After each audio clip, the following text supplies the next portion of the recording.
Hey, this is Matt once again. We're about to another video, and this is a paid request for Devonte. Thank you so much for that. And for those interested in requesting any type of videos, feel free to send it either directly to my directly to my PayPal or join my Cash App. What the fuck am I talking about? You know, this whole case, it's a documentary from HBO, got me so discombobulated. I'm screwing everything up. Because this case is an interesting documentary, but the taste pisses me off, so fuck. Let me reboot my brain. Why do you drink? If you want to request any type of videos, whether it be a topic, reaction, commentary, review, re-review, whatever the case may be, feel free to send it either directly to my PayPal. I do have a Cash App as well. Links are down below in the info box. I'll get to it as soon as I can. For those who sent them, thank you. I really do appreciate it. And if you have sent them, I will get to it as soon as I possibly can. Thank you so much. Holy fuck. Now, when he sent in the request, I did think, oh, this is a movie. I couldn't find the movie. Then I realized, oh, it is a documentary. HBO documentary. Which I'm perfectly fine with, because I do find these interesting. They may be heartbreaking, they may be distressing to hear about these real crimes, but they are interesting. And it's... what happened was, set it up. Cheshire, Connecticut, which I want to say Cheshire, but they pronounce it Cheshire, in Connecticut in 2007. The documentary came out 2013, but in 2007, a mom named Jennifer and her two daughters, one I think was 11 years old, they were killed during a home invasion. Apparently what happened was these two guys came in, and I don't even want to say the names of the killers. They don't deserve to be the saliva on my fucking tongue unless I spit in their face. These two went into the home of these people. They hit the husband in the head, broke open his head, but the guy didn't die, put him in the basement. The guy ultimately did get out, and he wishes they would have stayed, but at the same time, with how much his head was broken up and how much he was bleeding, number one, you're not going to be thinking straight. Number two, try to get to a cop to try to help you out would be the best bet. So the dad survived, but there's a point where one of them took the mom, Jennifer, they went to the bank, blah blah blah. She came back, went back to her place.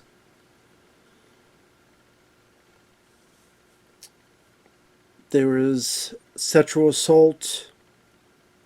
There was sexual things done to the 11-year-old. I'm not going to get more graphic than that. The mom was strangled to death. The others were burned. The house was burned up. And eventually these two guys were caught. Now, I did not know about any of any of this case at all. I guess it was national news, but somehow I missed it back in this time period. Because it said 2007.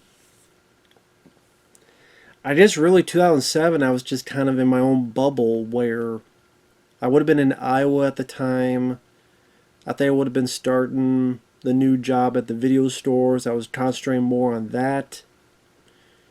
Because, you know, your first bit of business on a job, you want to make sure you don't screw up. Then coming home, and honestly,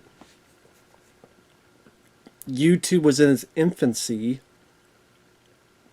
I don't even know if I had started making videos at that time. If I did, it was just like movie tributes where I used like still pictures. They eventually led into moving pictures. for a tribute to a film or a TV show, whatever. But anyway, that might have been when I was starting to do it. Because, like, Jaws 4 and Halloween, I don't know. Anyway, it just completely passed over me, this whole bit of business that would happen.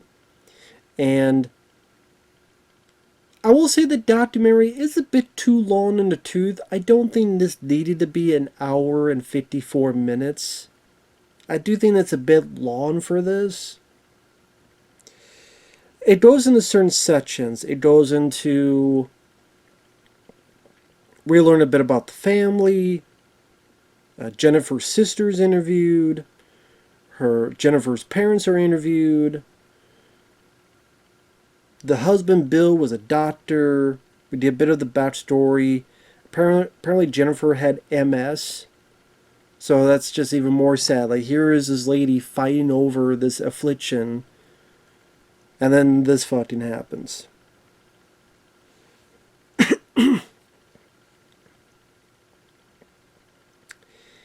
I do like that we hear from some of the people in the community where a radio someone says, just execute those animals. This guy Raymond from Wolf's Indoor Range, I kind of thought he had the right idea. Fry them, make sure they ain't... Make sure they ain't going to walk this earth again.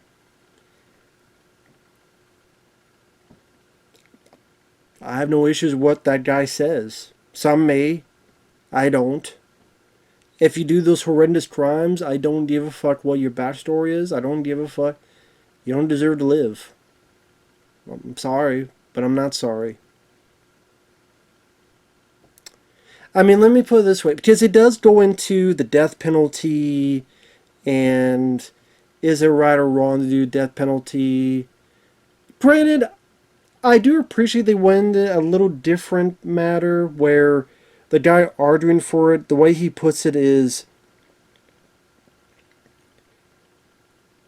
more than likely because of the broken system, they're not going to get the death penalty anyway. Like, they're not going to be fried because it's just going to be litigation and stretched out more and more and more, that it'd be such a waste of money that all that money spent, as well as being reminded of the crimes over and over again, that would not be healthy for the family. Like, you sure you want to go through that with something that you're not, even if they say yes, you're not really going to get?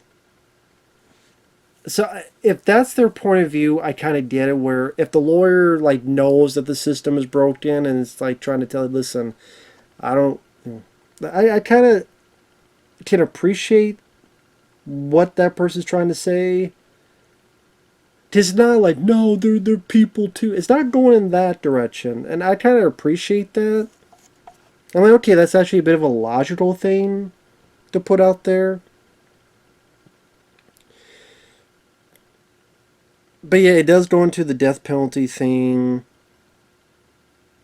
It does go into how the state was going to abolish the death penalty, then they're not. But then in text, eventually they did do it in 2012. So, that back and forth bullshit. The most fascinating stuff to me was they talked to the brothers of one of the killers and how they described their experience with their brother and their thoughts of him today, or at least the present time this was made. I thought it was fascinating. That was the most fascinating part of it, and part of me almost wished the entire documentary was focused on them, these two brothers, about how, you know, their third brother happened to be and what he did when they were kids, and just about how blunt, truthful, they didn't hold back. just seemed a bit refreshing. I'll get more into details in a minute, but before I go further, some people may go, well, you're so adamant about killing people who do this kind of stuff. Why is that the case? Some may not. A lot of people may be agreeing with what I'm saying, but let me put it this way. Think of man's best friend, right? Man's best friend, the dog. If a dog bites someone as deemed harmful to the public, now it could be that the person did something to the dog that was horrible, was terrible. The dog, animal instinct, wanted revenge, protection. I don't bite you hard enough, so you leave me the fuck alone. Whatever the case. Could be.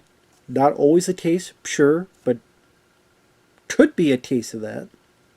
Oh, the dog gotta be put down. I mean, is there a lot of trials for dogs? Doesn't seem like it.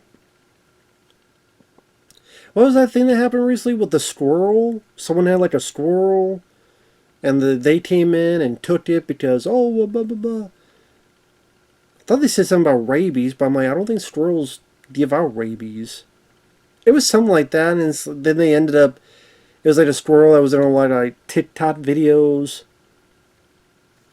and then they killed it in a stupid way, and that's don't bother me. Peanut. That's what it was. Peanut. Social media star Peanut the squirrel has been killed after being seized from a New York home.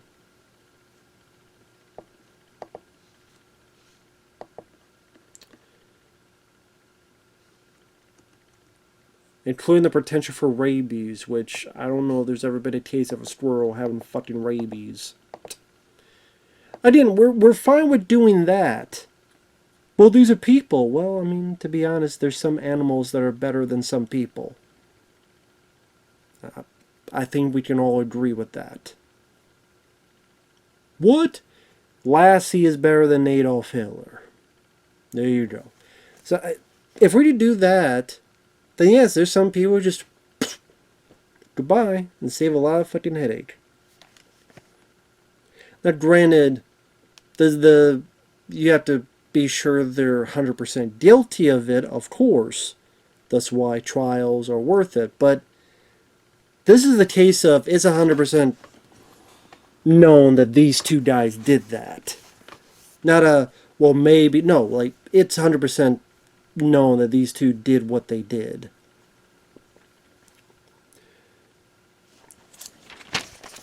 So again, we go into the backstory of the family. We also go into the backstory of each of the killers and their childhood. And one was, I guess, sexually abused, which I do feel bad for that, yes.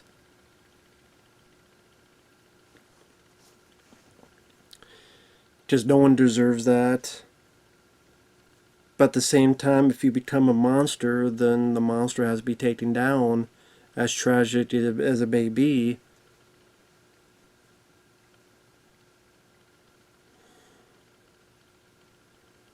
Sometimes it's just how it is. Sometimes it's just how the case may be. Sorry if that's not PC, but that's the truth. Or at least my truth.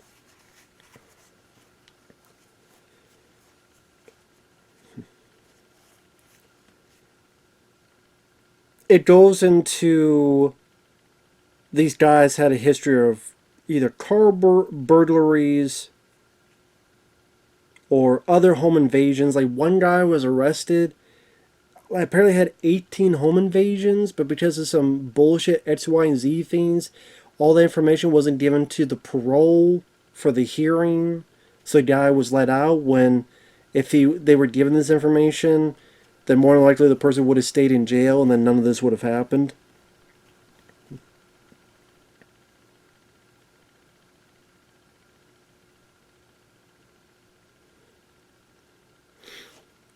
And I was talking about the guy who was like the brothers of one of the killers. they're very adamant about how he did it, fucked the trial, flipped the switch.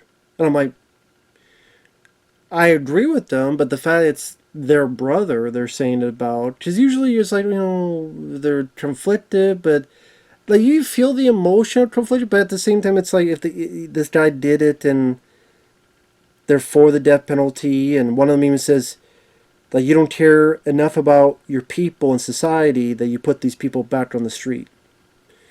And one of them tells about how back to the day, or something about he kind of was led into putting his hand on an oven when they were both little kids, and then the little asshole turned it on and burnt this guy's hand. Or about how the third brother would always talk to the mom, but then would always get into this mischief, and that fights would break out, and one brother would fight the other, and he broke 3 of my ribs and gave me a black eye.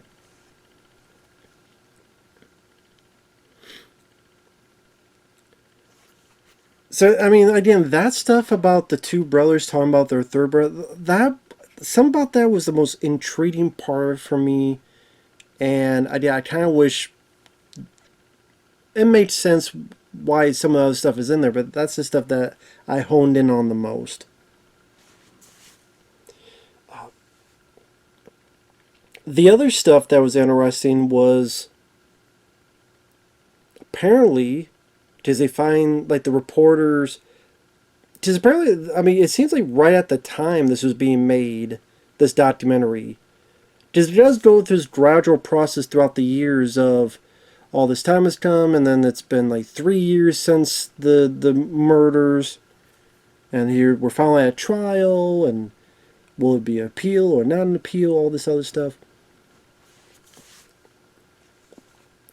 A reporter finds out that apparently after Jennifer went into the bank, a teller had called the cops. It seemed like almost immediately the cops followed back to the house, and the cops were outside for 30 fucking minutes. 30 minutes. As someone pointed out, within those 30 minutes, Jennifer was killed. One of the kids was, I think, was sexually assaulted. The mom was assaulted after she was killed. All this happening within this 30 minutes that the cops were outside. Why the fuck were the cops outside for 30 minutes? And one of the Jennifer, I think her sister, whatever, said, or I think her mom said it seemed like they were more worried about catching the suspects and less about saving who's inside the place. And then I forget who was the asshole who came out and said, I'm glad for our cops, they did such a great job and it could have been worse. And the sister's like, I was gobsmacked. It's like, worse? How? I think 3 people died. Pretty damn bad. Now, the problem with it is, it's not the documentary. It's not its fault. It's the fact that because of the circumstances, you couldn't talk to any of the cops. None of the cops would answer anything. Nobody would answer anything about the cops. I don't know how there wasn't some kind of lawsuit go up against the cops, and I would think like another bit of the trial would have been against the cops, but it seemed like just weren't able to do that, and I don't know. It just that was pretty dissatisfying. But again, the documentary crew, I'm sure, could only do what they could do. So I just don't know why. But at the same time, as police officers, as law enforcement, and it's this little town, Cheshire, that probably more used to drunk and disorderly or drunk driving charges and little itty bitty stuff, not anything dealing with killers. So more than likely they didn't know what the fuck they were doing, or they were too scared to go into the house. And by being too scared, you saved your own ass, but you didn't help any of the people who needed your help. So I would say that is one of the things that pissed me off the most about that whole thing. Pisses me off. Spit on those cops. Fuck them. Fucking piece of shits. Would you be? I wouldn't be a fucking cop because I know I'd be too scared. That's why I wouldn't be a cop.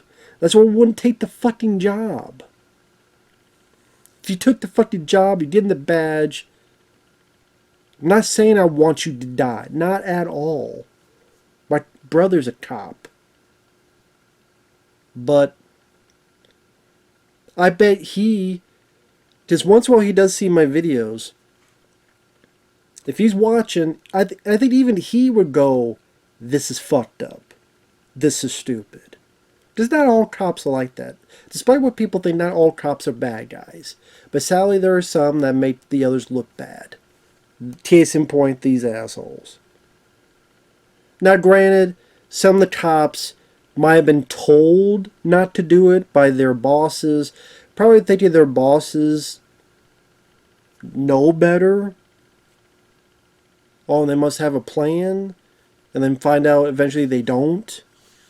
So that could have been the case as well, that some of the underling cops. But again, we don't know because nobody wanted to talk, nobody wanted to get into it. And sadly, it seemed like Bill, the husband who survived, they didn't want to go into that. They didn't even try. I mean, I think that's the direction that a bit of this dot should have gone into, but sadly it didn't. In terms of at least trying to confront the cops about it. It's just the cops, no comment.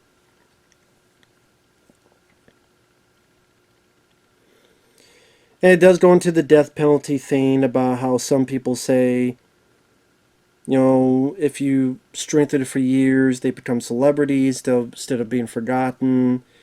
The details are shown over and over again. It goes on forever. A lot of money spent on appeals. And it all leads into, you still didn't get the death penalty, but now they're a bit more famous. All this money is spent. And the irony of how one of them wanted to end their lives. So the prosecution wanted to kill him. And then the guy wants to kill himself. But we won't let him do it because we're the defenders. And even though everybody else wants him to die, yet we can't let him.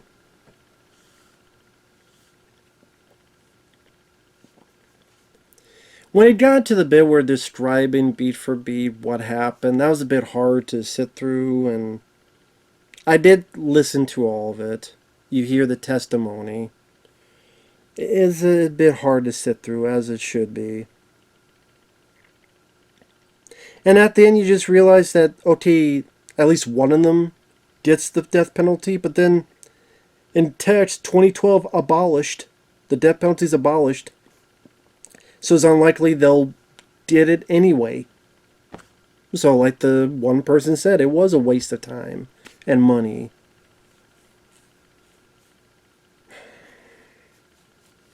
So, I mean, for an hour and 54 minutes, it's not a whole lot of satisfying closure. I just think it feels a bit too stretched out. I don't think it need to be that damn long. But I will say, again, it was interesting to see the point of view of, in particular, the two brothers. Talking about the one brother who was one of the two killers. The other is like they talked to the guys. I'm trying to remember if it was his daughter or still the other guy's daughter. I'm trying to remember. I think they talked to the guy like some of his old girlfriends. Yeah, the thing is, like, they talked to some of that guy's girlfriends. I don't want to say the names of these assholes because they don't deserve it.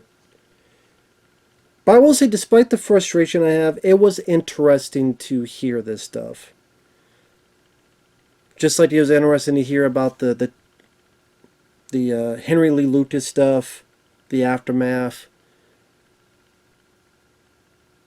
To learn about history, in this case, true crime history. Just knowledge is power. No, I mean, it is, but it just to learn a bit about the darkness of the times we're in, because you can't put your head in the sand and think everything's hunty fucking dory and everything's a fucking rainbow. You can't. You can, but then when the darkness hits you sooner or later, that may happen to everybody, or you hope it doesn't, but could. The possibility, everybody has that possibility to sadly go through that. To be a little bit more ready and a little bit more reticent about your surroundings, about what's going on, so you be a bit more ounce prepared. So, thank you, Devonte, for the request. I did find this overall at least interesting. I think the way that, again, it's a bit too stretched out, but definitely some interesting interviews.